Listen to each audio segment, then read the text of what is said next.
All right, let's dive right into this explainer and unpack the explosive race to build the first truly useful humanoid robot. I mean, we are standing on the edge of what could honestly be the biggest shift in human labor in history.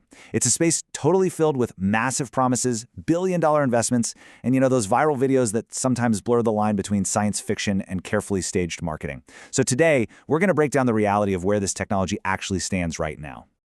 The sheer scale of this ambition is staggering. Elon Musk isn't just talking about some cool new gadget you'd buy for your living room. We're looking at claims that this could literally reshape human civilization. He envisions a future where there's a robot for everyone, kind of comparing it to having your own personal R2-D2 or C-3PO. But as you can probably guess, bridging that gap from a visionary quote to a working, mass-produced machine is a monumental engineering challenge. So, to separate the hype from the hardware, here is our roadmap for this explainer. We'll start with the trillion-dollar robot vision, look inside Tesla's Optimus, size up the heavyweight competitors, tackle autonomy versus teleoperation, map out the path to production, and finally ask the big question, utopia or dystopia? Let's get into it. Section 1. The trillion-dollar robot vision, reimagining the global economy. Let's start with the ultimate end goal that's driving this massive influx of investment. Why is everyone suddenly pivoting to build robotic humans? Well, $25 trillion. That's the core thesis here. Elon Musk actually believes the Optimus robot could one day add $25 trillion to Tesla's value. To put that insane number into perspective, that is roughly the GDP of the entire United States.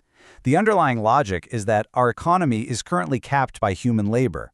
If you can create a machine that does the physical labor of a human but works 24/7 without a salary, those traditional limits on economic growth theoretically just disappear. And this really paints an incredibly utopian vision, right? A future where labor is no longer scarce, goods are dirt cheap, and humans only work if they want to, like a hobby. The sources indicate Musk wants to pump out 1 million of these a year by 2030, fundamentally creating a world of sustainable abundance. In this scenario, basic universal income becomes what he calls universal high income.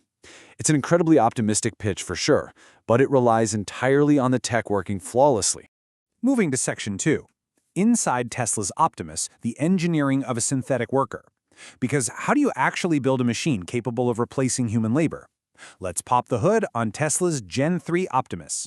Tesla's strategy is built on what they actually call the holy trinity of robotics. You see, their distinct advantage isn't necessarily just the robotics itself, it's that they already have these massive gigafactories capable of mass production. They're combining that sheer scale with highly advanced AI chips, which they're designing for both their cars and Optimus, and finally, they are laser-focused on perfecting the hardest physical problem in robotics, the human hand. Now, the number 22. This represents the degrees of freedom in the Gen 3 hand. A real human hand has 27, so getting to 22 is an astonishingly close, massive engineering leap. Tesla pulled this off by moving the actuators up into the forearm and using metallic tendons to pull the fingers, basically perfectly mimicking human biomechanics. They've also integrated tactile sensors right in the fingertips, allowing the robot to actually feel how hard it's gripping. That means it can gently hold an egg without crushing it, or, firmly grip a heavy box. But hey, a great hand is totally useless without a great brain. Instead of hard-coding every single joint movement, which would take forever, Optimus relies on an end-to-end neural network, largely ported over from Tesla's full self-driving software. It literally learns by observation.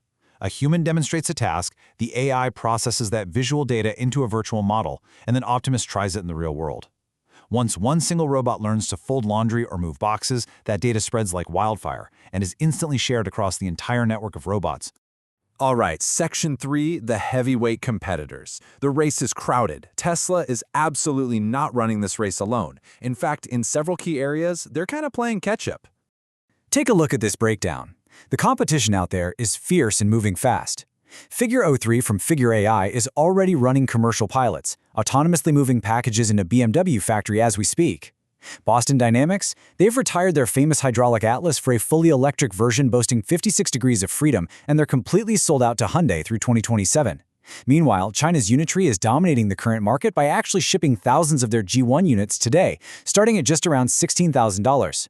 We're really watching two completely different philosophies collide right here. Tesla is playing the long game. They want to own the perfect, finished workforce with a closed AI ecosystem. Unitree, on the other hand, wants to get their hardware into the hands of researchers right now. They provide open developer access, letting universities and engineers program the robots themselves. Essentially, Unitree is betting on the present, while Tesla is betting billions on dominating the future. Section 4. Autonomy versus teleoperation, or what I like to call the Wizard of Oz problem. Now we need to address a very gritty engineering hurdle that plagues those viral robot videos you see filling up your social feeds. When you see a robot serving a drink or folding a shirt perfectly on a table, you really have to ask this exact question. Are these robots actually thinking for themselves? Is the AI making these decisions, or something else going on entirely? Well, the dirty little secret of the humanoid robotics industry is this: teleoperation. Many of those mind-blowing demos actually have a human behind a curtain, literally pulling the strings. Operators wear VR headsets and motion capture gloves, and the robot simply mimics their exact movements. Now, it's a necessary step for training the AI, sure, but it's often not disclosed to the public, which creates a totally false sense of how advanced the autonomy really is. And this perfectly highlights the massive gap between a staged demo and true physical AI. Get this. At a recent Tesla event in Miami, an Optimus robot hilariously collapsed backwards because the human teleoperator took off their VR headset without turning the robot off first. The robot's hands mimicked grabbing a non-existent headset, shifted its weight, and boom, fell right over. Conversely, Figure AI intentionally set out to prove their autonomy by live-streaming their Figure 03 robot sorting boxes for 38 straight hours, totally on its own neural network. It proves that reliable autonomous work is possible, but man, is it incredibly difficult to sustain. On to Section 5, the path to production, timelines and targets. Because despite these hurdles and the occasional embarrassing fall, the speed of development in this sector is nothing short of breathtaking. Okay, let's dive into this timeline. Just look at the progression over the last few years. In 2021, Tesla was literally laughed at for putting a dancer in a spandex suit on stage. But then, just over a year later, the Bumblebee prototype actually walked untethered. By 2023, Gen 2 was 10 kilograms lighter and handling eggs without breaking them. Now we're looking at Gen 3, expected in 2026, which Tesla plans to deploy by the thousands in their own factories before ever selling them to the public. The pace of iteration is just staggering. But we got to talk about the price. While Musk aggressively targets that $20,000 to $25,000 mark, which is cheaper than most cars, critics point out a harsh reality check. The actual cost to build these highly complex machines today, when you factor in the custom actuators, carbon fiber, and AI chips, could be closer to $300,000. If that price doesn't come down drastically through mass production, these robots are only going to be affordable to massive corporations, definitely not everyday households. And that brings us to Section 6, Utopia or Dystopia. The real-world impact. So what actually happens when millions of these machines hit the streets and enter our factories, our hospitals, and our homes? Highly respected robotics experts like Rodney Brooks remind us to stay grounded. He literally calls those immediate utopian visions pure fantasy thinking. And why is that? Because issues like battery life, safely operating around totally unpredictable humans, and long-term mechanical reliability are still massive unsolved problems. A robot that works perfectly for 2 hours in a pristine lab is very, very different from a robot surviving a 12-hour shift on a messy, dynamic factory floor. And this creates a massive political and social crossroads, right? The economic divide here is stark. In the utopian view, robots take all the dull and dangerous jobs, and society happily redistributes the massive wealth created, allowing humans to live freely. But in the dystopian view, the robots just eliminate the working class, and all the generated wealth gets funneled straight to the handful of tech giants who own the robots and the AI, drastically widening the global wealth gap.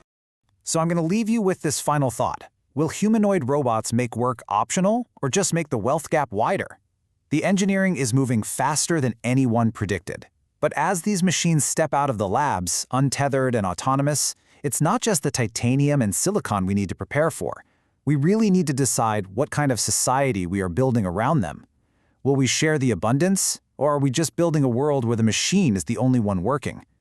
Thanks for joining me on this explainer, and definitely keep your eyes on the horizon.